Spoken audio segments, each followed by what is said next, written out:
Hello दोस्तों, स्वागत है आप सभी का स्लीपी क्लासेस में। दोस्तों चलिए आज हम इकोनॉमी के करंट अफेयर्स कवर करते हैं। दोस्तों इकोनॉमी के करंट अफेयर्स, जैसे जब मैं आपको कह रहा हूँ कि हम प्री क्योर कवर कर रहे हैं, तो एक बात जाननी क्या जरूरी है। इसका नाम डेफिनेटली प्री क्योर है, लेकिन इसमें हम कवर करते हैं एक्सटेंसिवली करंट अफेयर्स, चाहे वो हो प्री के परस्पेक्टिव से या फिर हो वो मेंस के परस्पेक्टिव से।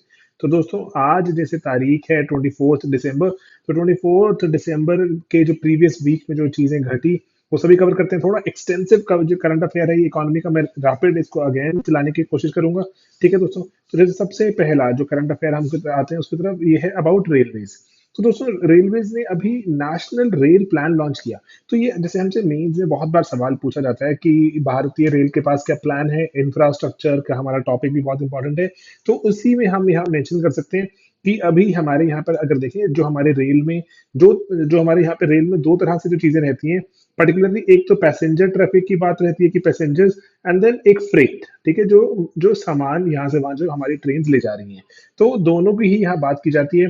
फ्रेट पर बहुत ज्यादा ध्यान दिया गया है। ठीक है, एंड फ्रेट में पर्टिकुलरली अगर हम देखें कि कैसे जैसे हमारे देश में बहुत सारा जो रेल का इंफ्रास्ट्रक्चर है, दोनों के जैसे जो पैसेंजर के लिए और फ्रेट के लिए, दोनों के लिए एक ही इंफ्रा यूज होता है। वही लाइंस बिछी पड़ी है, दोनों पर ही गाड़ियां चलती हैं। लेकिन अभी जैसे हमने आगे देखा, जैसे जैसे वक्त बीता, तो डेडिकेटेड फ्रेट कॉरिडोर बनने शुरू हुए, जहां पर सेपरेट लाइंस थी हमारा फ्रेट कैरी करने की। ठीक है, तो यही अभी इसी पर नेशनल रेल प्लान इसको और आगे ले जाता है। मोबिलिटी की बात भी यहाँ पर शुरू हो गई है कि मोबिलिटी जैसे पैसेंजर जो है वो कैसे उनको बेहतर तरह से और जो रैपिडली ट्रेवल करवाया जाए। तो हम ये अपने इंफ्रा के अगर आंसर्स बनाएं तो वहां पे एनआरपी हमारे लिए इंपॉर्टेंट हो जाएगा। एंड एनआरपी की बात करनी इंपॉर्टेंट हो जाएगी, रेल का हमारा पूरा प्लान। ठीक है, तो यहाँ पर अभी ये आने वाले टाइम में अगर हम देखें, तो सॉरी, तो ये आने वाले टाइम में यहाँ पर जैसे विजन 2024 की बात की गई है, तो विजन 2024 में पहली बात हुआ है कि इलेक्ट्रिफिकेशन की जाए, कि हमारी जो ट्रेन हैं वो इलेक्ट्रिफाइड ट्रैक पर चलें। एंड जैसे जो कंजेस्टेड रूट हैं, जो कंजेस्टेड रूट्स को आइडेंटिफाई करके उसकी मल्टी ट्रैकिंग की जाए। ये इंपॉर्टेंट इनपुट्स हैं, ये क्रिटिकल प्रोजेक्ट्स हैं। एंड ताकि जो हमारी जो अभी एवरेज जो स्पीड है हमारे बहुत से इंफ्रास्ट्रक्चर प्रोजेक्ट्स की, इनफैक्ट दोस्तों जो हमारे देश में जो फ्रेट ट्रेन चलती हैं, उन फ्रेट ट्रेन की एवरेज अगर स्पीड आपको अगर पता लगे वो है 22 किलोमीटर पर आवर। ठीक है, तो ये रिपोर्ट ही बताती है। तो उसको बढ़ाकर अभी हम चाह रहे हैं कि 50 किलोमीटर पर आवर तक तो लेके जाएं। तो काफी स्लो चलती है, काफी धीमी गति से चलती है हमारी फ्रेट ट्रेन। तो और उसके बाद जैसे अगर हमारे जो गोल्डन कोऑर्डिनेटर वगैरह जो है, उन पर जो हम और जो स्पीड को तेज किया जाए, जो लेवल क्रॉसिंग्स हैं उनको एलिमिनेट किया जाए, कि जहां पर जो लोग क्रॉस करते हैं जो वॉक करके एक्सेट्रा, उनको हमें हमेशा ही जो एलिमिनेट करने की अटेम्प्ट करनी है। तो वो उस पर चल रहा है। एंड देन यहाँ पर अभी जो पब्लिक प्राइवेट पार्टनरशिप्स की बात भी शुरू हो गई है कि कैसे हमें और अग्रेसिवली, तो पीपीपी के उसमें हमें डाल सकते हैं, पीएसयूज एंड बहुत सारी और चीजों को साथ लेके आना। एंड देन अभी अगर हम देखें कि अगर फ्रेट में टोटल अगर जो हमारी जो ट्रेन अभी टोटल अगर हमारे देश में कितना सामान यहाँ से वहां अगर मूव करता है, तो उसमें हम चाहते हैं कि रेलवेज का कंट्रीब्यूशन 45% तक पहुंच जाए। तो ये काफी हाई पहुंचाने की यहाँ ट्राई कर रहे हैं। एंड उसके बाद अगर जो इंफ्रास्ट्रक्चर में अगर हम और देखें, तो वो चाह रहे हैं कि जो कैपिटल इन्वेस्टमेंट करें उससे जो अपनी जो जो ये नई तरह का इंफ्रा डेवलप होगा उससे जो ट्रेन पैसा कमाएं, तो वही जो पैसा है हमारे कैपिटल को वापस रीपे करें। ठीक है, कैपिटल को रीपे करें ताकि हमारे जो एक्सचेकर पर एक्स्ट्रा जो और भार भी ना पड़े। तो उसके बाद यहाँ पर जो इवन जो ये जो हाई स्पीड रेल कॉर्पोरेशन, आप इसका मेंशन कर सकते हैं अपने आंसर्स में, एनएचआरसी, सॉरी एनएचएसआरसी, तो national high speed rail corporation है, उसने और high speed rail, even bullet train etcetera के लिए जो और सारे प्रोजेक्ट्स उठा लिए। तो अब इनके प्रोजेक्ट्स के नाम भी मेंशन कर सकते हैं। तो ये हमारे ब्रॉडर जो ऑब्जेक्टिव्स है ये हमें दिमाग में रखने। NRP is a major thing जो आने वाले टाइम में इंफ्रा की बहुत सारी जो डायरेक्शन को डिसाइड करेगा। एंड कि हम अभी 2030 तक हमें जितने रिक्वायरमेंट्स हैं हम उसके बारे में सोचें एंड उससे आगे चलें, ताकि 2050 तक हमें बहुत बार बार अपने रेल को अपग्रेड ना करना पड़े। डिमांड के हिसाब से पहले ही हम बना के रखें। एंड देन 27% जो अभी हमारा जो रेल अगर कैरी करती है टोटल हमारा जो फ्रेट, वो 45% तक लेके जाएं। एंड कार्बन एमिशन ना हो, जीरो कार्बन एमिशन हम चाहते हैं कि नेट जीरो हो जाए ओवरऑल, ताकि अगर हम जो यहाँ पर हमारी जो रेल इलेक्ट्रिफिकेशन वगैरह करके, तो हमारे जो कार्बन एमिशन को हम जो जो overall we want to eliminate it totally. And और डेडिकेटेड फ्रेट कॉरिडोर्स की बात है, पीपीपी को इनकरेज करने की। तो it's an important thing which will define the state of our infrastructure ठीक है, for the next 10-12 years. Okay, then दोस्तों यहाँ पर एक इंपॉर्टेंट चीज आप इसको एथिक्स के आंसर में भी डाल सकते हैं। जो कॉर्पोरेट गवर्नेंस का जो हमारा टॉपिक है एथिक्स में, वहां पर भी आप इसको मेंशन कर सकते हैं कि कैसे हमारे कॉर्पोरेट गवर्न होते हैं। तो अभी जैसे जो नास्डैक जो स्टॉक एक्सचेंज है यूएस में, उसने अभी कहा है कि अगर जो भारतीय कंपनीज अगर वहां लिस्ट होंगी तो उनके जो जो बोर्ड ऑफ डायरेक्टर्स होंगे, बोर्ड ऑफ डायरेक्टर में पहले तो जैसे मैंडेटरी था कि एक फीमेल बोर्ड मेंबर होगा, अब उन्होंने कह दिया कि एक रेशियल माइनॉरिटी या फिर एलजीबीटीक्यू कम्युनिटी का भी एक बोर्ड ऑफ डायरेक्टर में मेंबर होना चाहिए। तो ये डाइवर्सिटी की रिक्वायरमेंट है। तो अभी तो यहाँ पर अगर डाइवर्सिटी की रिक्वायरमेंट देखें तो यहाँ पर इंडियन कंपनीज की अगर हम बात करें तो वो कह रहे हैं कि अगर उनका पेड अप कैपिटल 100 करोड़ से ऊपर है, टर्नओवर 300 करोड़ से ऊपर, स्टॉक एक्सचेंजेस पे लिस्टेड करना पड़ेगा। सेबी ने भी ऐसा 1 अप्रैल में जब ये मैंडेट लागू किया था कि एंड कहा था कि जैसे अगर जो टॉप 1000 हमारी जो मार्केट कैप वाली कंपनीज है उसमें एक वुमेन बोर्ड मेंबर तो होना ही चाहिए, ठीक है, इंडिपेंडेंट डायरेक्टर के जैसे। ऑल राइट, तो उसके बाद जो बहुत सारी रिपोर्ट्स आई, बताया कि अच्छा ये इसको कंपनीज कैसे पूरा कर रही हैं, कि क्या वुमेन बैठी भी है कि नहीं बैठी है। तो उन्होंने इंस्टीट्यूशनल इन्वेस्टर एडवाइस सर्विसेज एक करके कोई कंपनी है, तो उन्होंने डेटा कंपाइल किया। उन्होंने बताया कि अभी अगर हम निफ्टी 500 जो टॉप 500 कंपनीज है निफ्टी में, अगर हम मार्केट कैप के हिसाब से उनको देखें तो उसमें 44% में जो दो या उससे ज्यादा विमेन डायरेक्टर थी, एंड सिर्फ 3% ऐसी कंपनी थी जिनमें कोई विमेन डायरेक्टर नहीं है। एंड देन उसके बाद दोस्तों की अच्छी बात लगती है, लेकिन इसमें बुरी बात क्या है वो आगे देखेंगे। वो कह रहे हैं पब्लिक सेक्टर एंटरप्राइजेस में विमेन डायरेक्टर नहीं है, जो इंडिपेंडेंट विमेन डायरेक्टर, वो कह रहे हैं क्योंकि इसका रीजन क्या है, जो नोडल मिनिस्ट्री है, नोडल मिनिस्ट्री जो सेंट्रल गवर्नमेंट की मिनिस्ट्री है जो पीएसयूज में डायरेक्टर्स को अपॉइंट करती है, उन्होंने ही ऐसे प्रोविजन अभी नहीं करी। एंड देन उसके बाद देखा गया जो बहुत सारी और अगर डिटेल में जाते हैं रिपोर्ट के, आप इसका लिख सकते हैं क्रिटिसिज्म, कि जो डिटेल में देखा गया कि अगर विमेन डायरेक्टर्स थी भी तो वो भी कौन थी, रिलेटिव्स थी, जो ओनर्स के रिलेटिव्स वगैरह को ही विमेन डायरेक्टर इंडिपेंडेंट बिठा दिया गया। एंड अकॉर्डिंगली जो मैंडेट भी पूरा हो गया कि विमेन डायरेक्टर है, लेकिन वो इंडिपेंडेंट विमेन डायरेक्टर थी भी नहीं। ऑलराइट, तो एंड देन उसके बाद अभी वो कह रहे हैं जो एलजीबीटी कम्युनिटी का बोर्ड ऑफ डायरेक्टर होना चाहिए एक इंसान उस कम्युनिटी में से। अभी नेसेसरी नहीं है, तो लेकिन कि ऐसा नहीं है ना कि आपको सिर्फ और सिर्फ ऐसे लोगों को ही सिर्फ अब जॉब देनी है, तो ऐसा अभी मैंडेटरी नहीं है, लेकिन हाँ ये जो है ये इट्स बीन आस्क्ड कि आप ऐसा कीजिए आने वाले वक्त में। ओके, देन दोस्तों अभी इंडिया में एग्रीकल्चर को लेकर बहुत डिबेट चल रही है, बहुत सारे फार्म प्रोटेस्ट एक्सेट्रा चल रहे हैं। तो चाइना को अगर हम यहाँ पे आर्टिकल पब्लिश हुआ था तो हमें वो देखना जरूरी है कि चाइना एंड इंडिया, इनका एग्रीकल्चर के सेक्टर में क्या लर्निंग्स हैं, चाइना कहाँ स्टैंड करते हैं इंडिया के कंपैरिजन में एक्सेट्रा। तो दोस्तों अगर आप 1980 जो के आसपास देखें, अगर China and India almost similar level of agriculture GDP पर है, अगर हम जैसे लाल में चाइना है, ब्लू में इंडिया, ठीक है, तो ऑलमोस्ट सिमिलर लेवल्स पर ही चलती है ट्रजेक्टरी 1970s 80s में। तो जो इंडिया 120 बिलियन डॉलर पर, चाइना 140 बिलियन डॉलर जो एग्रीकल्चर आउटपुट निकाल रहा है। देन उसके बाद अगर देखें तो ये डाइवर्ज बहुत रैपिडली होता है। आज चाइना 800 बिलियन डॉलर के आसपास पहुंच गया, इंडिया 400 बिलियन डॉलर के आसपास है। तो एग्रीकल्चर आउटपुट तो चाइना ने डबल कैसे कर दिया इंडिया का, जब बिल्कुल सेम चल रहे थे। अगर जीडीपी के वाइज देखें तो जीडीपी के वाइज भी चाइना हमसे 4 गुना हो चुका है आज के डेट, जैसे हम कभी किसी टाइम पे एग्जैक्ट सिमिलर हुआ करते थे। तो ये लर्निंग्स अगर देखें तो यहाँ पे अभी जैसे अगर हम जो फार्मर्स प्रोटेस्ट का अगर बिल्कुल सेंट्रल इशू देखें, अगर आप एमएसपी की बात भी करें, हम और भी इशू देख सकते हैं, हमने पूरा डिटेल्ड वीडियो भी किया हुआ है इस पर। तो लेकिन एमएसपी का एक मेन इशू है, सरकार कह रही है कि हम बहुत देर तक अब एमएसपी नहीं दे सकते क्योंकि ये हमारे लिए सस्टेनेबल नहीं है, मार्केट फोर्सेस को भी खराब करता है कि सरकार इंश्योर कर देती है कि इतना पैसा मिलेगा। तो लेकिन चाइना का लेसन थोड़ा अलग दिखाता है। तो यहाँ पे जो गवर्नमेंट का आर्ग्यूमेंट है कि हम एमएसपी नहीं दे सकते और हम बहुत ज्यादा देर तक हम फाइनेंशियली, अदरवाइज हम सरकार कह रही है कि हमारे बिल्कुल जो जो बैलेंस शीट्स हैं बिल्कुल खराब हो जाएंगी। तो लेकिन चाइना का जो एग्जांपल बताता है कि सरकार ने बहुत देर तक सपोर्ट किया, इनफैक्ट सपोर्ट जारी है, आज भी जो सपोर्ट चल रहा है। और उसके बाद अगर हम देखें कि चाइना ने इनिशियली जब इंडिया में, जैसे हम अपने लेक्चर्स में दोस्तों, मैं अगेन रिपीट करता हूँ, हमारी मेंटरशिप के लेक्चर में भी हमने इसको डिस्कस किया हुआ है। 25 ईयर्स ऑफ रिफॉर्म करके हमने एक सीरीज बनाई थी, उसमें एक लेक्चर है।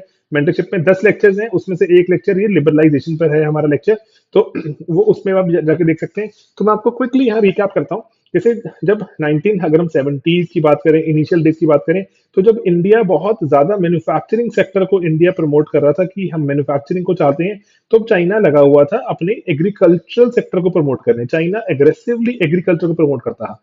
तो उस पर्टिकुलर जगह इसका रीजन क्या है, चाइना का मानना था, इंडिया का मानना था कि अगर हमारा मैन्युफैक्चरिंग सेक्टर अगर तेज चलेगा तो मैन्युफैक्चरिंग ऑटोमेटिकली डिमांड क्रिएट करेगा एग्रीकल्चर सेक्टर से, कि जैसे कि मान लीजिए कि एग्रीकल्चर सेक्टर में आउटपुट्स कुछ निकली हैं तो अपने आप ही मैन्युफैक्चरिंग सेक्टर पहुंचेंगी।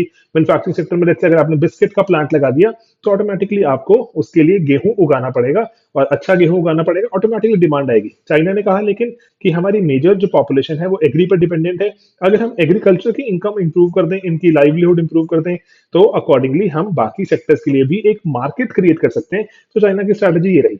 तो 2002 में जाके इंडिया ने उल्टा कर दिया। 2002 में इंडिया ने कहा कि हम मैन्युफैक्चरिंग को प्राइम मूविंग फोर्स नहीं, हम एग्रीकल्चर पर प्राइम मूविंग फोर्स बनाएंगे। एंड ये यूपीएससी सवाल पूछ चुका है वैसे। एंड चाइना ने इसको बदलकर 19 जो जो 70 से अपने डिसीजन को बदलकर चाइना ने कहा कि अब हम मैन्युफैक्चरिंग को अपना प्राइम मूविंग फोर्स बनाएंगे, एग्जैक्टली जो इंडिया कर रहा है उसका उल्टा। ठीक है। तो अब यहाँ पर अगर देखें तो चाइना ने अपने जो एग्रीकल्चर सेक्टर पे जो फेकस जो अपना बिल्कुल एकदम फेवर और फोकस बना दिया, तो जो बाकी जो रूरल एरियाज में लोग रह रहे थे जो फार्म सेक्टर में नहीं जुड़े हुए थे, ऐसा नहीं है दोस्तों कि जो गांव में काम कर रहे हैं गांव में सभी एग्रीकल्चर कर रहे हैं, तो गांव में बहुत से लोग हैं नॉन फार्म बिजनेस में भी तो हैं, जो जैसे कोई दुकान चला रहे हैं, कोई पेस्टिसाइड बेच रहे हैं एक्सेट्रा, जो फार्म पे एग्जैक्टली नहीं है, नॉन फार्म एंड रादर दूर, जो फार्म से दूर वाले बिजनेसेस भी हैं, कोई क्रेडिट प्रोवाइड कर रहा है एक्सेट्रा।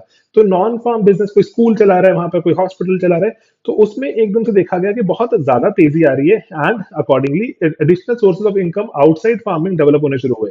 तो चाइना ने इसके बाद देखा जो उनकी जो स्टेट ओन्ड एंटरप्राइजेस थी उससे बेहतर चलनी शुरू हो गई, जो क्योंकि फार्म सेक्टर के वहां पर जब जब ग्रोथ दिखी रूरल रूरल एरियाज में, तो वहां पर जो स्टेट ऑपरेट मतलब कि जो सरकारी नहीं थी, जो नॉन स्टेट जो एंटरप्राइजेस थी उसमें भी बहुत रैपिडली जो एफिशिएंसी दिखनी शुरू हुई। स्टेट ओन्ड एंटरप्राइजेस की डिमांड ऑटोमेटिकली कम होनी शुरू हुई खुद से ही। ऐसा नहीं था कि सरकार ने विड्रॉ कर लिया वहां पर क्योंकि एफिशिएंसी वगैरह की बात थी, बेटर सर्विसेज दे रहे थे, लोगों ने खुद ही सरकारी कंपनीज के पास जाना कम कर दिया।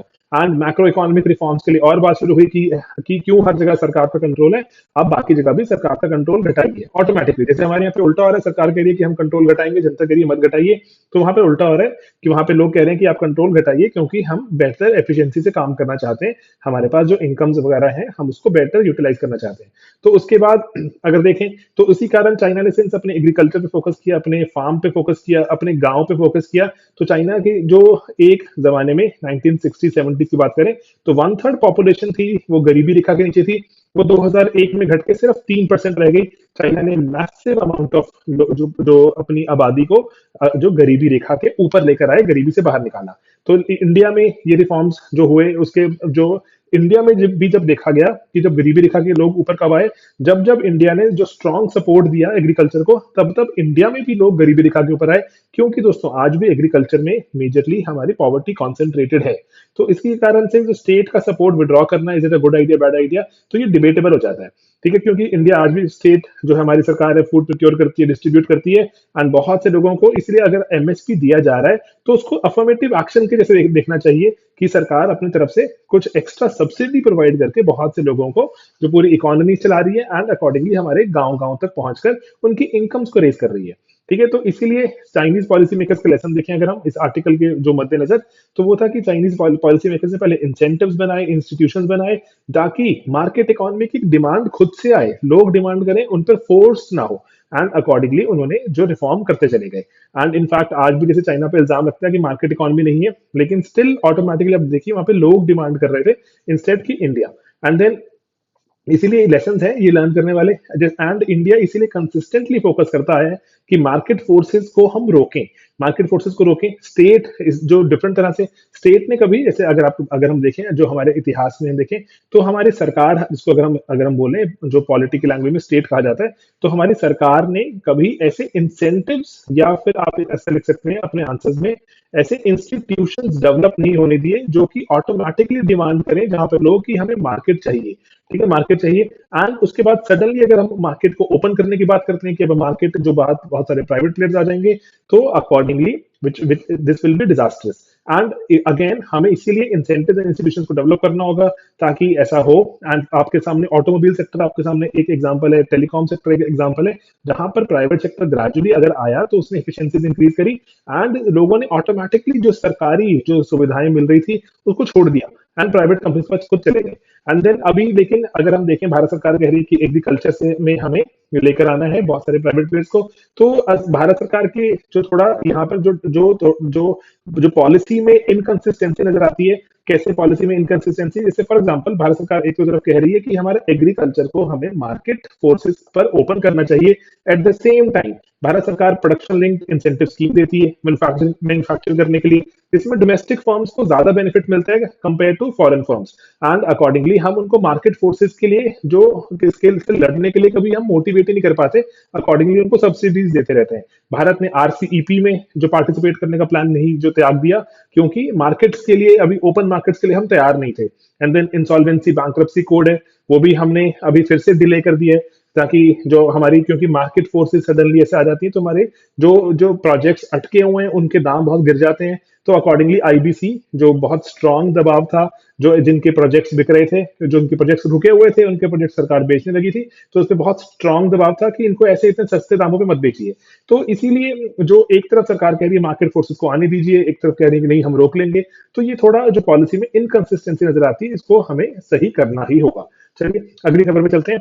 तो ये है पब्लिक हेल्थ सर्वेलांस की बात हो रही है कि भारत सरकार कह रही है कि हम 2035 तक चाहते हैं एक स्ट्रॉन्ग इंफ्रास्ट्रक्चर तैयार करना, जहां पर हम public health surveillance, that means हम लोगों की हेल्थ के बारे में हमें पूरा एक जानकारी रहे, एंड कौन से लेवल पे जो एक कोई अगर डिजीज शुरू हुई है तो हमें पता लगे कि वो डिजीज फैलने वाली डिजीज तो नहीं है, कहीं वो जो बड़ी आबादी में तो नहीं फैल जाएगी, एक्सेट्रा। ठीक है, तो नीति आयोग ने ये निकाला है जो हमारा पब्लिक हेल्थ सर्वेलांस, तो इसके बारे में जो हमारा जो ओवरऑल सिस्टम का आइडिया है कि इसको रिस्पॉन्सिव बनाना, कि अगर कोई चीज हमें पता लगे हम तो हम प्रिपेयर्ड रहें, और उसके लिए एक्शन हम जो फटाफट से फीडबैक मैकेनिज्म रहे हमारे पास। एट द सेम टाइम जरूरी है कि लोगों की प्रिवेसी एंड कॉन्फिडेंशियलिटी भी मेंटेन रहे। ठीक है, एंड डेटा शेयरिंग बहुत बढ़िया होना चाहिए सेंटर और स्टेट्स के बीच में, ताकि अगर कोई डिजीज है वो डिटेक्ट हो जाए, फिर प्रिवेंट एंड उसको कंट्रोल किया जा सके रैपिडली। ठीक है, तो ये मेंस में बहुत इंपॉर्टेंट टॉपिक रहते हैं। आप जीएस2 में जो गवर्नेंस में भी इसको डाल सकते हैं, एंड अकॉर्डिंगली ऐसी चीजें हैं जो कहीं गांव मोहल्लों में शुरू होती हैं चीजें इंटरनेशनल कंसर्न्स बन जाती हैं। तो इसीलिए ये जरूरी है कि ऐसा एक सर्वेलांस मैकेनिज्म बनाया जाए। तो पब्लिक हेल्थ सर्वेलांस जनरली वैसे इसका मतलब क्या रहता है कि ऐसी इंफॉर्मेशन लें हम जो कि जिसपे हम एक्शन कर सकें, हम रैपिडली उस पर एक्ट कर सकें।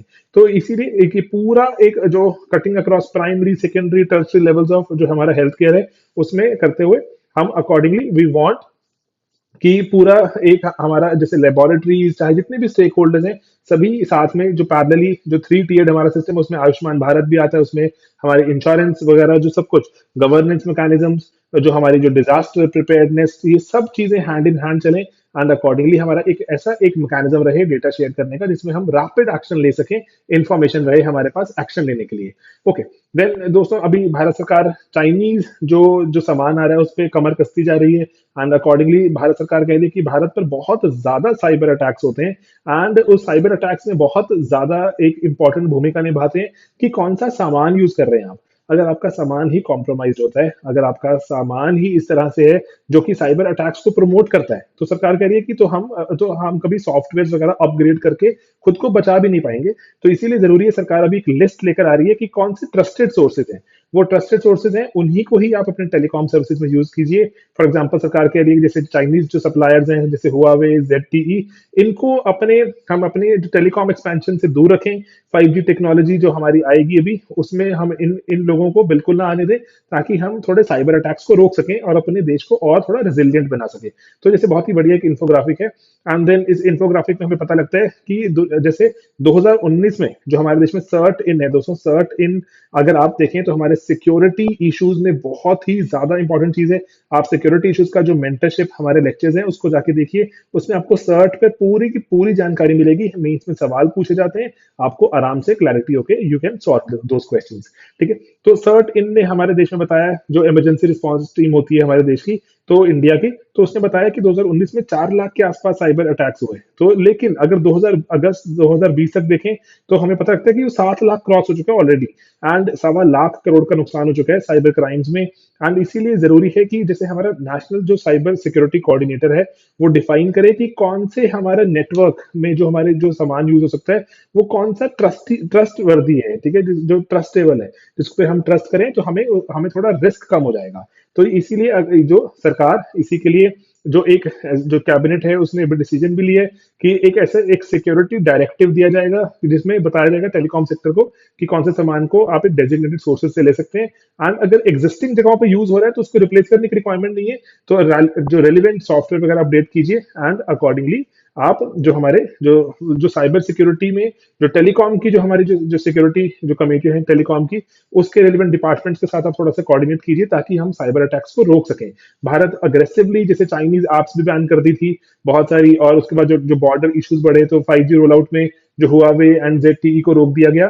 तो एंड इनफैक्ट अगर चाइना से अगर इन्वेस्टमेंट आ रही है तो इन्वेस्टमेंट पहले जैसे ऑटोमेटिक रूट से आती थी, अभी ऑटोमेटिक रूट को बंद कर दिया गया है चाइना के लिए। तो हमें अभी यहाँ पर जरूरी है कि पहले वो मैंडेटरी जो हमारे यहाँ पे अप्रूवल होता है उसके बाद ही चाइनीज इन्वेस्टमेंट इंडिया में आने दी जाती है। तो ये बहुत सारे स्टेप्स लिए जा रहे हैं ताकि जो चाइनीज इंट्रूजन को हम एक तो जवाब दे सके, सेकेंडली चाइना का जो इंक्रीजिंग इन्फ्लुएंस है भारतीय इकोसिस्टम में, जो फाइनेंशियल इकोसिस्टम में, उसको रोका जा सके। ओके, देन दोस्तों फार्म लॉस की बात करें तो वहां पर एक बहुत ही एक कंट्रोवर्शियल एक प्रोविजन था, भारत सरकार ने कहा है कि उसको वापस ले रहे हैं। तो उसके लिए प्रपोज किया, अभी वापस लेकर क्या करेंगे वो भी नहीं पता हमें। तो लेकिन वो क्या था कि जो डिस्प्यूट सेटलमेंट मैकेनिज्म, अगर लेट्स से जैसे आपको पता है कि जो हमारा अभी एक प्रावधान जिसको चेंज किया जा रहा है वो है FPTC कहा कहलाता है, कि farmers produce trade and commerce जो एक्ट है, कि कैसे हम फार्मर्स को आजादी दे रहे हैं कि किसी भी मंडी, किसी भी मार्केट में, किसी भी कंज्यूमर को जाके अपना सामान बेच सकते हैं। तो उसकी आजादी में लेट्स से अगर कुछ वहां पे कोई दिक्कत आती है, किसी कॉन्ट्रैक्ट फार्मिंग की दिक्कत आती है, तो उसमें ऐसा ही वहां पे जो जो लॉ कहता है कि जो सब डिविजनल मजिस्ट्रेट है वो एक कंसिलिएशन बोर्ड सेटअप करेगा। एंड उस कंसिलिएशन बोर्ड में जो पार्टीज होंगी, जो ग्रीविंग पार्टीज होंगी, अगर फार्मर्स एंड ट्रेडर्स हैं या फार्मर्स एंड कंज्यूमर जो भी है, तो वो बैठेंगे। एंड एक जो SDM का एक जो बोर्ड का जो चेयरपर्सन भी रहेगा वो बैठेगा, एंड 3-4 लोग रहेंगे जो म्यूचुअली एक्सेप्टेबल सोल्यूशन जो एक्सेप्ट करेंगे कि अच्छा ये प्रॉब्लम थी एक्सेट्रा, एंड कैसे हम चाहते हैं प्रोसीड करना। ऑलराइट, तो इसमें इसमें बुराई क्या है? तो इसमें बुराई पर्टिकुलरली पहली बात कि जो अगर हम देखें यहाँ पर, अगर जो जो पार्टीज हैं जो जैसे लेट्स से फार्मर्स एक्सेट्रा, तो उनका जो जो जुडिशरी के प्रति जो थोड़ा सा विश्वास रहता था यहाँ पे, तो क्योंकि जो जो हमारे जो SDM वगैरह रहते हैं वो जनरली वो गवर्नमेंट ओरिएंटेड रहते हैं। तो इससे थोड़ा थोड़ा यहाँ पे रहता है कि वो गवर्नमेंट या फिर ट्रेडर्स की फेवर में दे सकते हैं बात। ओके, तो चलिए एक ही कंसर्न रहता है। देन दूसरा रहता है कि बात बात पे आपको SDM के दफ्तर जाना पड़ेगा, ठीक है। एंड देन उसके बाद यहाँ पर है कि अगर लेट्स से कि हमारा जो एक सेटलमेंट रीच ही नहीं हुआ, उस केस में क्या होगा कि एक सब डिविजनल अथॉरिटी बनाई जाएगी जनरली SDM द्वारा ही, एंड SDM उसको जो SDM ही होगा, एंड SDM उसमें उस केस में जो एक जुडिशियल कैपेसिटी में एक्ट करते हुए उस केस पे सुनवाई करेगा, एंड जिसके फेवर में वो केस होगा उसको सेटल कर देगा। ओके, यहाँ पर अब एक बात आती है कि क्या यहाँ पर कि जो जुडिशरी की जो पावर होती है, जो सिविल जो केसेस में जो सिविल सूट्स कहते हैं, इन केसेस की क्या हमने पावर छीन ली है? यहाँ पे एक सवाल उठता है जो आपको जैसे पॉलिटिक गवर्नेंस का सवाल बन सकता है कि क्या हमने जो जुडिशरी की ये पावर को कर्टेल कर दिया एंड एग्जीक्यूटिव को ये पावर दे दी, है ना? एग्जीक्यूटिव के पास तो ये पावर नहीं होनी चाहिए थी, लेकिन जैसे सेपरेशन ऑफ पावर की बात भी करते हैं, तो ये उसके चलो थोड़ा यहाँ पे कॉन्ट्ररी है। लेकिन बहुत सारी ऐसे जो इनकम टैक्स के जो अपीलेट ट्रिब्यूनल्स वगैरह रहते हैं, वहां पर बहुत सारे जो एग्जीक्यूटिव होते हैं वही जुडिशियल कैपेसिटी में एक्ट करते हुए डिसीजन लेते हैं। ठीक है, चलिए ये बात भी है। एंड लेकिन यहाँ पे एक बात जाननी बहुत जरूरी है कि भारत सरकार कह रही है कि हम इस जो प्रोविजन को वापस ले रहे हैं, एंड उसके जो नेक्स्ट प्रोविजन आएगा लेट्स सी कि क्या रहेगा। तो लेकिन यहाँ पे एक बात जाननी जरूरी है कि अगर डिस्प्यूट रेजोल्यूशन जो फ्रेमवर्क है, एंड क्या हमारे देश में कि क्या हम कोर्ट्स को रोक सकते हैं, कि हमारा कोई भी ऐसा कोई लॉ कभी आ सकता है कि कोर्ट्स को रोक दे कि आप इस जो पर्टिकुलर मैटर में जहां पर जजमेंट्स पास की जा रही हैं, जहां पर कोई फैसले लिए जा रहे हैं, आपको उससे बाहर रखा जा रहा है? क्या ऐसा हो सकता है? कभी कोई एक्ट ऐसा आ सकता है? डेफिनेटली ऐसे बहुत से एक्ट्स आ सकते हैं। एंड इवन की हमारा जो जो CPC है, जो सिविल प्रोसीजर कोड है, वो भी हमें बताता है कि ऐसे सिविल केसेस में ऐसा किया जा सकता है। एंड जैसे एग्जांपल भी हमारे पास इनकम टैक्स पे, जैसे हमारे पास एक्ट है जो रेंट कंट्रोल लॉज हैं, कंपनी एक्ट एक्सेट्रा, जहां पर हमने सेपरेटली एग्जीक्यूटिव को ही, जो हमारे एग्जीक्यूटिव मतलब SDM और DC एक्सेट्रा को ही हमने नोडल अथॉरिटी बनाया, वही हमारे सारे डिसीजंस लेते हैं। डिस्प्यूट रेजोल्यूशन मैकेनिज्म वही है। ओके, लेकिन यहाँ पर सिविल केसेस में भी एक बात जानना जरूरी है कि high courts and supreme court की ज्यूरिसडिक्शन को आप नहीं हटा सकते। अगर ग्रीविंग पार्टीज, अगर उनको लगता है कि नहीं, जो ये डिसीजन ऊपर आया, चाहे इनकम टैक्स जो अपीलेट ट्रिब्यूनल वगैरह एक्सेट्रा से वो सेटिस्फाइड नहीं है, तो वो high court and supreme court तो जा ही सकते हैं। ठीक है, तो ये बात हमेशा हमें ध्यान रखनी है। आर्टिकल 32 के तहत फंडामेंटल राइट है, आप ऐसा कर सकते हैं। ठीक है, एंड इवन की आप हाई कोर्ट का भी अकॉर्डिंगली जो लॉ जो एक्ट लगाकर जा सकते हैं। ओके, देन दोस्तों दुनिया भर में बिटकॉइन ने धमाल मचा रखा है। बिटकॉइन 20,000 का मार्क भी पार कर गया, $20,000। ठीक है, एक बिटकॉइन की कीमत अभी जैसे जब जब हमारा जब कोरोना पेंडेमिक एकदम पीक पे था मई जून में, तो ये $5500 के आसपास आ गया था। ठीक है दोस्तों, अब ये बढ़कर फिर से 4 गुना हो गया है बहुत ही कम समय में। बहुत रैपिडली। तो लेकिन बिटकॉइन की दोस्तों अगर बात करें, बिटकॉइन तो ये जो करेंसी का स्टोर हाउस कैसे बन गया कि 5500 का हो रहा है, कभी 2000, कभी 50,000, ऐसे ये हो क्या रहा है। तो कभी ये जो जिसने बिटकॉइन बनाया, जैसे अभी हमें पता तो नहीं है वो कौन है, तो ठीक है, सतोशी नाकामोटो, उन्होंने कहा था कि एक हमें ऐसा पीयर टू पीयर, एक ऐसे ट्रांजैक्शन वाला एक हमें कोई करेंसी चाहिए। जैसे अगर फॉर एग्जांपल मैं यूएस में रहता हूँ और आप लेट्स से फिनलैंड में रहते हैं, ठीक है, तो फिनलैंड और यूएस वाले कोई कॉमन करेंसी में डील नहीं करते, तो वो बिटकॉइन में डील कर सकते हो। ऐसा उसने एक चीज इमेजिन की थी बेसिक सी, जो ऑनलाइन ही जिसको हम कुछ बनाए एंड ट्रांजैक्ट हो। तो लेकिन करते करते इसमें एक्सचेंजेस इन्वॉल्व हो गए, एक्सचेंजेस इन्वॉल्व हो गए। तो एक्सचेंजेस ने करना क्या शुरू किया, एक्सचेंजेस ने इसको मीडियम ऑफ एक्सचेंज की बजाय इन्होंने क्या करना शुरू कर दिया, एक्सचेंजेस ने इसको वैल्यू एक स्टोर हाउस बना दिया कि अच्छा ये $5,000 का है बिटकॉइन, $6,000 का है, एक्सेट्रा। तो इसीलिए जो अब इसकी वैल्यू फ्लक्चुएट करती है बहुत ज्यादा। जो एक सिंपल एक जो ट्रांजैक्शन का एक जो जरिया था, जो कि वो भी बिल्कुल ही टोटली डिसेंट्रलाइज्ड होता, जिसमें कोई जो सेंट्रल बैंक एक्सेट्रा वगैरह यूज ना कर पाते, तो और उसको कंट्रोल नहीं कर पाते, उसके बिल्कुल बियॉन्ड ले गए। अब फिर से थर्ड पार्टी इन्वॉल्व है, एक्सचेंजेस। तो अगेन जो सतोशी नाकामोटो का इनिशियल आइडिया था, वो बिल्कुल जो जाता रहा। आप इनको जान लीजिएगा, ठीक है, ये जो बिल्कुल प्री ओरिएंटेड पॉइंट है, बीच में छोड़ रहा हूं मैं, कि जैसे कितना जो इसका एड्रेस क्या होता है बिटकॉइन का, कैसे आइडेंटिफाई करते हैं कि कौन सा किसका बिटकॉइन सही है। जैसे होता है रुपये के ऊपर नंबर लिखा होता है, ऐसे ही बिटकॉइन का भी एक नंबर होता है, एड्रेस कहते हैं, या तो 1 या 3 से शुरू होता है। एंड देन उसके बाद अगर हम देखेंगे जो पर्टिकुलरली कि जो जो पूरा जो ये लेजर होता है कि किसने कौन सा बिटकॉइन कहाँ क्रिएट किया, कितनी माइनिंग करी, एक्सेट्रा एक्सेट्रा, हमारा इस पे वीडियो भी अवेलेबल है वर्चुअल करेंसीज का, एक आप देखेंगे 2 मिनट सीरीज में वर्चुअल करेंसी पे पूरा वीडियो अवेलेबल है। एंड अगर आप चाहें तो ब्लॉकचेन पे सेपरेट वीडियो अवेलेबल है, सिर्फ ब्लॉकचेन स्लीपी क्लासेस सर्च कीजिएगा, आपको मिल जाएगा। ठीक है, तो ये सब चीजें चलो मैं आपको आगे से बताता हूँ। तो बिटकॉइन की माइनिंग हुई, बिटकॉइन बहुत सारे बनते गए, एंड इवन की सतोशी नाकामोटो ने कहा था कि 21 मिलियन बिटकॉइन ही दुनिया में हम जो मैक्सिमम निकाल सकते हैं, उसके ऊपर नहीं है। ठीक है, 21 मिलियन उसी के ट्रेड होना। अब देखो, अगर 21 मिलियन यहाँ पर अगर सप्लाई ही रुक गई है ना, और आ ही नहीं रहे, तब तो डेफिनेटली डिमांड तो है ही है, तब तो प्राइस बढ़ता रहेगा। लेकिन अभी एक्सचेंज के चलते यहाँ पे प्राइस बढ़ रहा है, तो दैट इज स्लाइटली एक ऐसा वाला मोमेंट जिसके लिए बनाया गया था, जो बिटकॉइन वो ही अचीव नहीं कर पाया। ट्रांजैक्शंस के लिए बनाया गया था, लेकिन अब वैल्यू एक स्टोर हाउस बनता जा रहा है। एंड देन उसके बाद इंडिया में का अगर केस देखें रैपिडली, ये मेंस का सवाल हमने रिसेंटली पूछा भी था।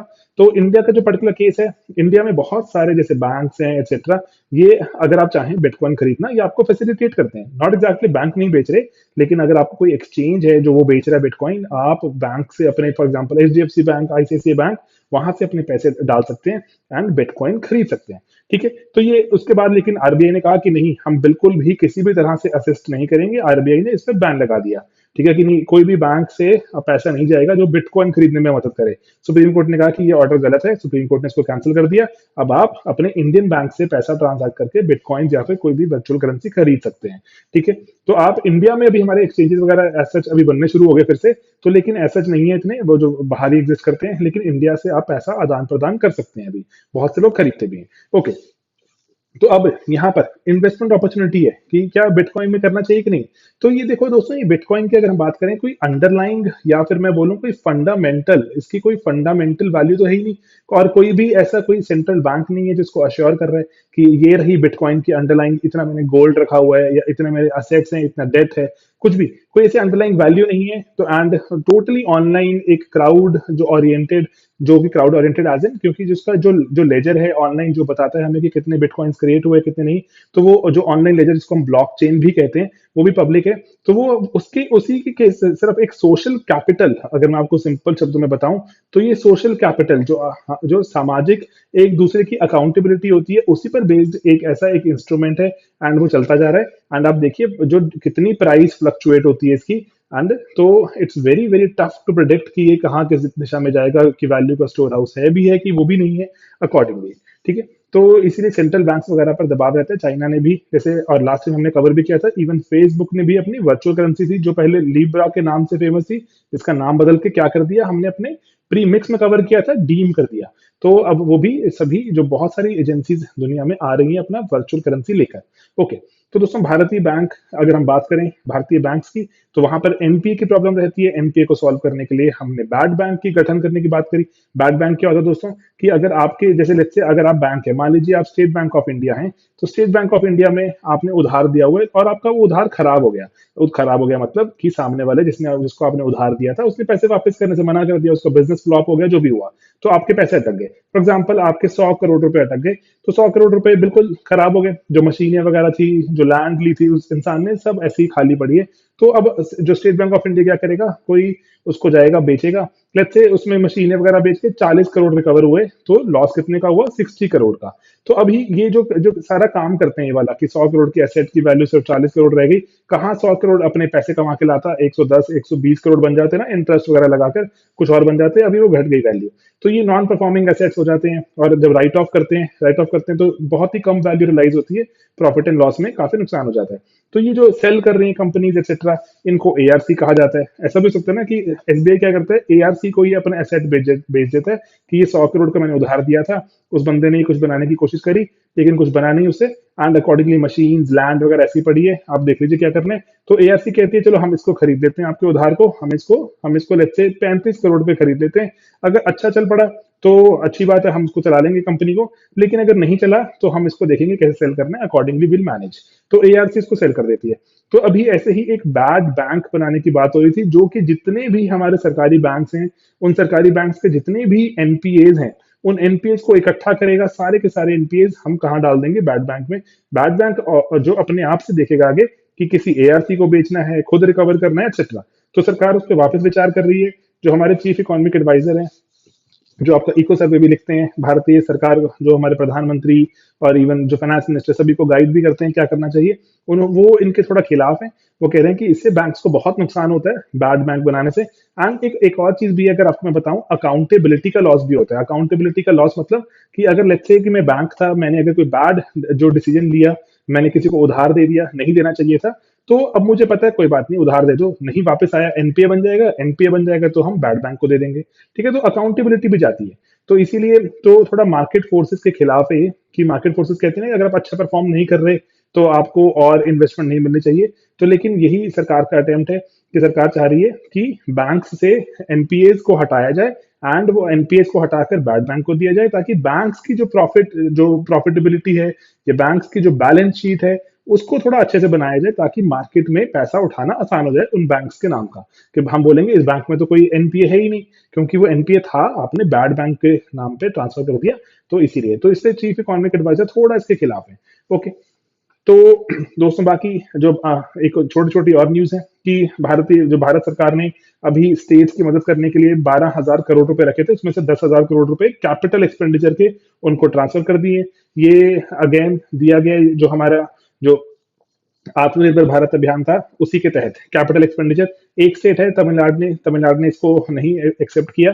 बाकी वही है कि जो कैपिटल एक्सपेंडिचर, अगर आपको पता है, तो ये जनरली हमारे जो मल्टीप्लायर इफेक्ट में काम करता है, कि आप इसमें अगर कोई कोई प्रोजेक्ट चला रहे हैं, कोई सड़क बना रहे हैं, कुछ भी, तो जॉब क्रिएट होती है, पैदल इंडस्ट्री को भी ऑर्डर जाते हैं, और इंडस्ट्री सीमेंट बनाएगी, कुछ करेगी ना। तो इसीलिए कैपिटल एक्सपेंडिचर जनरली जो लॉन्ग टर्म वाला एक्सपेंडिचर है, कैपिटल मतलब लॉन्ग टर्म वाला एक्सपेंडिचर है, और इससे इकोनॉमीज को जनरली बूस्ट मिलता है। एंड अगर देखें तो अभी स्टेट्स के पास अपने खुद का जो घर चलाने के लिए पैसे नहीं थे, तो सेंटर ने ये 10-12 हजार करोड़ रुपए आत्मनिर्भर भारत पैकेज के तहत जो स्टेट्स को ट्रांसफर किए थे। एंड देन दोस्तों डब्ल्यूटीओ में भारत की एक और जंग जारी है। भारत ने कहा है कि हमें बहुत से आईटी प्रोडक्ट्स को लेकर हमें थोड़ी जो अपने टैरिफ लिमिट को बढ़ाने की बात की है, कि हमारा टैरिफ लिमिट बढ़ा दीजिए। कि टैरिफ लिमिट मतलब कि हम किस पे कितना हम जो जो इम्पोर्ट ड्यूटी लगाएं, कितना हम किसी पर, जैसे ना इम्पोर्ट ड्यूटी लगाने से क्या होता है कि हम अपनी डोमेस्टिक इंडस्ट्री को बचा पाते हैं। कि अगर मैंने किसी बाहर से कोई सामान आ रहा था, उस पर मैंने 20% ड्यूटी, 25% ड्यूटी लगा दी, तो उससे वो प्रोडक्ट महंगा हो जाएगा। तो मेरी डोमेस्टिक इंडस्ट्री को मौका मिलता है थोड़ा सा कोप अप करने के लिए।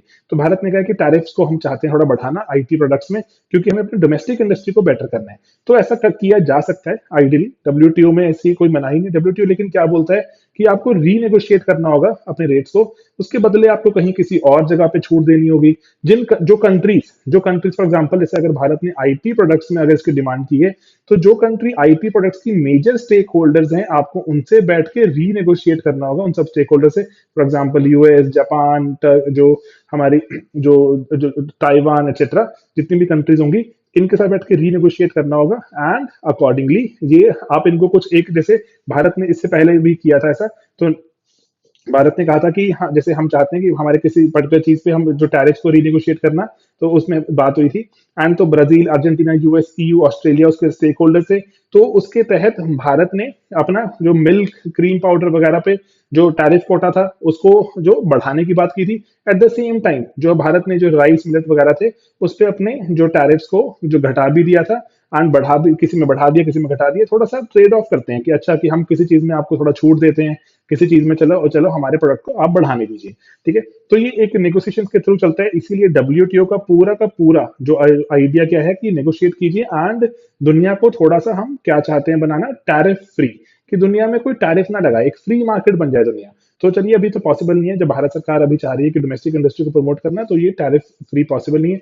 लेकिन एक बात का ध्यान रखें, यहाँ पर जो आईटी अग्रीमेंट है, ठीक है, आईटी एग्रीमेंट, इस पे यूपीएससी मेंस में सवाल पूछ चुका है। आईटी एग्रीमेंट भारत ने साइन किया था, एंड देन इसके तहत भारत ने कहा था कि हम अपने टैरिफ्स को जीरो रखेंगे आईटी के प्रोडक्ट्स पर। लेकिन भारत ने लगातार जो 2016 के बजट से शुरू करके भारत ने कंसिस्टेंटली जो ड्यूटीज बढ़ाता जा रहा है। इनफैक्ट रिसेंटली भारत सरकार ने और कस्टम ड्यूटी लगा दी है डिस्प्ले असेंबली और जो हैंडसेट हमारे जो रहते हैं उनके टच पैनल्स पर। तो भारत कंसिस्टेंटली आईटी एग्रीमेंट की वायलेशन करता जा रहा है, लेकिन इसका एक्सप्लेनेशन भी देता जा रहा है एंड अकॉर्डिंगली। तो इसीलिए अभी जो बहुत सी कंट्रीज हैं, जैसे यूएस, ईयू, चाइना, भारत को डब्ल्यूटीओ में ये जो सवाल के जो इवन कटघरे में खड़ा कर रही है, एंड अकॉर्डिंगली दिक्कत आ सकती है। ओके, देन भारत ने दोस्तों और भी कुछ वेबसाइट्स लॉन्च की हैं बहुत सारी। एंड यहाँ पे ये जानना जरूरी क्यों, क्योंकि एग्रीकल्चर को लेकर रिफॉर्म चल रहे हैं, एग्रीकल्चर को लेकर बहुत सारी बात चल रही है। मेंस में आप इसको लिख सकते हैं, मेंस के लिए पर्टिकुलरली। जैसे आप, जो हमारी मिनिस्ट्री ऑफ एक्सटर्नल अफेयर्स है, ये बहुत अग्रेसिवली काम कर रही है, जो चाह रही है हमारे प्रोडक्ट्स को हम इंटरनेशनल मार्केट्स में अवेलेबल कराएं। इवन जो इंडियंस हैं जो बाहर बैठे हैं, जो कि इंडस्ट्री चलाते हैं या फिर जो बाहर हमारे प्रोडक्ट्स को बेचते हैं, उन तक हमारी इंफॉर्मेशन पहुंचे। हम बहुत सारे अपने जो हमारे कॉन्सुलेट्स वगैरह हैं उनको यूज करना चाहते हैं, ताकि ये इन्फॉर्मेशन वहां तक पहुंचे एंड वहां पर बिजनेस अपॉर्चुनिटीज इंक्रीज करें। तो इसीलिए ये टू वे इकोनॉमिक एंगेजमेंट की बात की गई है। एंड इसमें मिनरल रिसोर्सेज की relevant information and agriculture exports वगैरह। एंड दोस्तों, एग्रीकल्चर एक्सपोर्ट्स के लिए हमारे यहाँ पे एक सेपरेट एजेंसी अवेलेबल है, ठीक है, अपीडा कहते हैं, एग्रीकल्चर प्रोसेस जो फूड एक्सपोर्ट डेवलपमेंट अथॉरिटी। ये फार्मिंग की जो हमारी इनकम को डबल करने में, और जो 3 Ts की बात करते हैं, 3 Ts, trade, tourism and technology, तीनों को प्रमोट करेगी। आप इसको अपने एसेज में डाल सकते हैं, बहुत ही बढ़िया जो जो ये हमारे पास कीवर्ड है। देन ऑस्ट्रेलिया को लेकर भारत ने पहली रिपोर्ट लॉन्च की है दोस्तों। ऑस्ट्रेलिया पहली ऐसी कंट्री है जिसके स्पेसिफिकली, जिसके लिए भारत ने रिपोर्ट लॉन्च करी, ऑस्ट्रेलिया इकोनॉमिक स्ट्रैटेजी, कि भारत की क्या इकोनॉमिक स्ट्रैटेजी रहेगी ऑस्ट्रेलिया को लेकर। दोस्तों, ये साल इंडिया ऑस्ट्रेलिया के लिए जो रिलेशन के लिए बहुत ज्यादा इंपॉर्टेंट रहा। एंड पर्टिकुलरली जो Indian investment in Australia, Australian investment in India, दोनों ही न्यूज में रही। एंड अकॉर्डिंगली जो ऑस्ट्रेलिया ने भी पहली बार एक इंडिया इकोनॉमिक स्ट्रैटेजी रिपोर्ट निकाली थी, तो भारत ने इसीलिए जो थोड़ा फेवर रिटर्न करते हुए एक रिपोर्ट निकाली एंड बताया कि कैसे जो हम चाहते हैं कि ऑस्ट्रेलिया इंडिया जो ट्रेड है $100 बिलियन पहुंच जाए, एक्सेट्रा। तो आप इसको एक बार देख सकते हैं कि इंडिया ऑस्ट्रेलिया, क्योंकि क्वाड में भी बहुत न्यूज में रहे, Quad and then Malabar exercise में भारत ने इन्वाइट कर लिया ऑस्ट्रेलिया को। एंड देन उसके बाद जो सप्लाई चेन रेजिलियंस इनिशिएटिव है भारत, जिसमें ऑस्ट्रेलिया और जापान के साथ काम कर रहा है। तो भारत ऑस्ट्रेलिया को लेकर तो बहुत ज्यादा अग्रेसिव है, पर्टिकुलरली क्योंकि जो अगर हम देखें वहां पैसिफिक ओशन में, अगर उस तरफ अगर भारत अपनी थोड़ी सी अगर चाहता है अपनी जो जो पहचान बनाना, चाइना को काउंटर करना चारों तरफ से, तो Australia and Japan are very very important. तो इसीलिए तो ये जो ऑस्ट्रेलिया आने वाले टाइम में आईटी को लेकर एक्सेट्रा, तो यहाँ पर ये इंपॉर्टेंट रहेगा। एंड ट्रेड हमारा कैसा ही, तो जितना भी जैसे जो अखबार के आर्टिकल में था, हमने यहाँ पर इसीलिए आपके जो सामने इसको प्रेजेंट किया। आप इसको एक बार क्विक रीड कीजिएगा। ओके, एंड देन दोस्तों, भारत ने जो गैस इंफ्रास्ट्रक्चर, ये गैस भी हमारे देश में बहुत इंपॉर्टेंट होती जा रही है, क्योंकि पर्टिकुलरली अगर देखिए, मैं आपको चाहता हूँ बताना कि अगर हम टोटल एनर्जी जहां से डिराइव करते हैं, उसमें गैस अभी सिर्फ 6-6.25% के आसपास कंट्रीब्यूट करती है। तो भारत सरकार चाहती है कि इसको बढ़ाकर 15% किया जाए, क्योंकि gas relatively it's a cleaner fuel, ठीक है, थोड़ा रिलेटिवली क्लीनर है। तो इसके जो आउटपुट जो रहते हैं उसमें, जैसे जो पार्टिकुलेट मैटर वगैरह कम रहते हैं, ज्यादा होते ही नहीं। तो इसीलिए भारत ने इसके लिए पाइपलाइंस एंड जो एलएनजी टर्मिनल्स, जो इवन की सिटी गैस डिस्ट्रीब्यूशन नेटवर्क बहुत सारे बना दिए। तो अगर आप देखें तो भारत ने इसके लिए पहला जो national level gas trading platform भी चालू किया था जून में, पहला है हमारे देश का। उसके बाद बहुत सारे 200 प्लस हमारे एरियाज में हमने जो डिसाइड किया कि हम गैस का जो सिटी वाइड एक डिस्ट्रीब्यूशन नेटवर्क बनाएंगे। क्लीन मोबिलिटी हमारे सोल्यूशन हैं जो एलएनजी पे बेस्ड हैं। उसके बाद अगर हम देखें, भारत ने जैसे अगर पेट्रोलियम रिजर्व्स बनाए हुए हैं कहाँ कहाँ पे, विशाखापट्टनम, बेंगलुरु पेडूर, और दो और बन रहे हैं, चंडीगढ़ पेडूर एंड, ठीक है। तो वहां पे उनको जो एनहांस किया जा रहा है, जो तो इसीलिए भारत को इसी लाइन पे चलते हुए हमारे अभी जो देखें तो एलएनजी या फिर हमारे जो नेचुरल गैस ही देखें अगर, तो इसको भी हमें कुछ मैकेनिज्म बनाने पड़ेंगे जहां पर हम इनके रिजर्व्स बना सकें, ताकि अगर जो प्राइस इंटरनेशनल लेवल पे प्राइस फ्लक्चुएशन होता है, कुछ भी होता है, तो इसको हम टैकल कर सकें। ठीक है, तो ये एक इंपॉर्टेंट चीज थी। एंड देन लास्ट है कि भारत को जो यूएस ने एक करेंसी वॉच लिस्ट में डाल दिया, क्योंकि यूएस कह रहा है कि आपकी जो करेंसी की जो पॉलिसीज हैं वो बड़ी क्वेश्चनेबल है। ठीक है, वो ठीक काम नहीं कर रहे आप। क्योंकि भारत जैसे वो क्या बोलता है, वो कह रहा है कि भारत एक करेंसी मैनिपुलेटर है। कैसे? वो कह रहे हैं कि आप डेलिबरेटली जानबूझ के अपनी करेंसी को डिवैल्यू करते हैं, उसके कारण आपके एक्सपोर्ट्स सस्ते हो जाते हैं एंड इंटरनेशनल मार्केट में आपके एक्सपोर्ट्स ज्यादा बिकते हैं, हमारे एक्सपोर्ट्स कम बिकते हैं। तो भारत को उन्होंने जैसे कि 3 पैमाने जैसे वो यूज करते हैं, 3 में से कहते हैं अगर 2 में भी अगर आप जो खरे उतरे तो हम आपको करेंसी मैनिपुलेटर वाली लिस्ट में डाल देंगे। जैसे फॉर एग्जांपल, जैसे अगर वो गुड्स का ट्रेड देखते हैं तो वो कह रहे हैं कि अगर $20 बिलियन से ज्यादा अगर आप सरप्लस आपके फेवर में है तो आप कुछ तो दिक्कत कर रहे हैं। एंड देन उसके बाद वो देखते हैं करंट अकाउंट सरप्लस कि टोटल अगर हम देखें, अगर आपके करंट अकाउंट सरप्लस 2% से ज्यादा हमेशा प्लस चल रहा है पिछले 12 महीने से, कुछ तो दिक्कत है। भारत का ये भी पॉजिटिव, ये भी पॉजिटिव। एंड देन उसके बाद कि अगर आप net purchases of foreign currency, कि आप हमारी करेंसी खरीद रहे हैं लेकिन हम आपकी इतनी करेंसी नहीं खरीद रहे, तो 2% से ज्यादा अगर ये चेंज हो जाता है तो कुछ तो दिक्कत है, आप हमारी करेंसी ज्यादा क्यों खरीद रहे हैं, आप चाहते हैं कि अपनी करेंसी को डिवैल्यूएट करना। तो ये तीनों में ही भारत जो बिल्कुल कामयाबी हासिल करी, 3 आउट ऑफ 3 मार्क्स आए भारत के। तो भारत को डाल दिया गया डेलिबरेट करेंसी मैनिपुलेटर। अगर इसका यूएस का दबाव बनना शुरू होगा इंडिया पर, तो आरबीआई पे बहुत दबाव होगा। जैसे आरबीआई क्या कर रहा है अभी, अपने जो आरबीआई को अपने जो नॉन डॉलर एसेट्स इंक्रीज करने पड़ेंगे, कि अब आरबीआई और डॉलर्स नहीं खरीद पाएगा। एंड देन उसके बाद जो जो हमारे ऑयल प्राइसेस रैपिडली बढ़ रहे हैं, तो शायद उसमें भी जो हमारा अगर रुपी अगर हमारा थोड़ा स्ट्रांग हो जाएगा, शायद हमें थोड़ी मदद मिले। एंड देन आरबीआई पे प्रेशर रहेगा कि अब रुपी को अप्रिशिएट होने दिया जाए। बहुत हमने इसको डेप्रिशिएटेड रख लिया 75 और उसके नीचे वाली रेंज में, अब अप्रिशिएट होने दिया जाए एंड इसको एक्सपोर्ट को कोई बात नहीं, विल सी लेटर। अभी इसीलिए जैसे बाकी कंट्रीज भी हैं, चाहे China, Japan, Korea and Vietnam, Switzerland, इनको सभी को जो लिस्ट में डाला गया है जो यूएस द्वारा, एंड अकॉर्डिंगली इस पर एक्शन डिमांड किया जाएगा। एज सच कोई इमीडिएट एक्शन नहीं होता, लेकिन लॉन्ग टर्म में आपका ट्रेड इंपैक्ट होना शुरू हो सकता है अगर वो कंट्री आप पर ग्रेजुअली थोड़ा आपके कॉन्फिडेंस लूज कर देगी, जैसे यूएस, तो अकॉर्डिंगली हमारा ट्रेड इंपैक्ट हो सकता है। ठीक है, तो दोस्तों यही जैसे छोटी छोटी सी जो न्यूज रहती हैं जो हमें कवर करते रहनी है। ठीक है, ठीक है, जैसे मैं क्विकली आपको करता हूँ जहाँ पे रिकैप, कि भारत को जैसे डाल दिया गया करेंसी वॉच लिस्ट में। देन हमने गैस इंफ्रा की बात करी कि क्यों जरूरी है हमारे देश में। एंड देन उसके बाद हमने जो इंडिया और ऑस्ट्रेलिया की बात करी कि जो इकोनॉमिक रिलेशन क्यों जरूरी होते जा रहे हैं चाइना के मद्देनजर, है ना, आप आईआर में डाल सकते हैं। एंड देन डब्ल्यूटीओ में भारत रीनेगोशिएट कर रहा है, इसमें हमारा आईटी जो अग्रीमेंट है 1996 का डब्ल्यूटीओ में, उसकी हम वायलेशन में आ जाएंगे, आ चुके हैं in fact. Then finance ministry capital expenditure कर रही है स्टेट्स में। एंड देन बैड बैंक की बात है हमने देखी आज। देन बिटकॉइन की प्राइसेस ऊपर नीचे, और बिटकॉइन तो सिर्फ एक जो हमारा मीडियम ऑफ एक्सचेंज था, ये कैसे वैल्यू का एक स्टोर हाउस बनता जा रहा है। एंड देन उसके बाद जो जो जो डिस्प्यूट रेजोल्यूशन है फार्म एक्ट्स में हमारे, उसको भारत सरकार कह रही है बदल देंगे, किसानों की डिमांड है। एंड देन उसके बाद जो ट्रस्टेड सोर्सेज हैं टेलीकॉम गियर की, उसकी बात करी हमने। देन पब्लिक हेल्थ सर्वेलांस की बात करी हमने, भारत में चाहते हैं कि अच्छा एक हेल्थ एक इंफॉर्मेशन नेटवर्क रहे। देन चाइना, तो पर्टिकुलरली हमारा एक न्यूज थी कि कैसे चाइना एंड इंडिया का एग्रीकल्चर सेक्टर जो डिफरेंट है और कैसे सेम हुआ करता था, कैसे लेकिन कितना डिफरेंट हो गया। एंड देन उसके बाद हमने देखा कि भारतीय कंपनीज को जैसे कहा गया है कि डाइवर्सिटी रिक्वायरमेंट्स जो कॉर्पोरेट गवर्नेंस एक्सेट्रा की बात है।